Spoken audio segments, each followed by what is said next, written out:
was that? 7 minutes. 7 minutes? How do you do it? I just like being in water. There are 12 Olympian gods. Big three are the brothers Zeus, Poseidon, and Hades. The children of these gods were half human, half gods. I play Percy Jackson, and I get to play a demigod. Percy Jackson, we need to talk. Someone has stolen Zeus's power, his lightning bolt. And everybody's pointing their fingers at Percy Jackson. Miss Dodds? Whoa! And the quest is we have to give back the lightning bolt to Zeus, or there's gonna be a huge war amongst the gods. I play Annabeth. She's a demigod. Her mother is Athena. She's a tough chick. Her greatest strength is her intelligence and her battle smarts. I'm your protector. Hold up, my protector? Grover has been protecting Percy since he was a kid. He'll stop at nothing to make sure Percy's okay.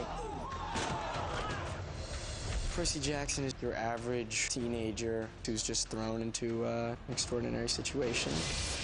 Feeling like a hero? I'm not a hero. Take this to defend yourself. It's a powerful weapon. This is a pen. Only use it in times of severe distress. This is a pen. Click it! Whoa! It's just an exciting story. You get to see some really cool creatures. They have the Minotaur, the Hydra, Medusa. It's just incredible. It's crazy. Maybe you're no son of Poseidon. We'll find out.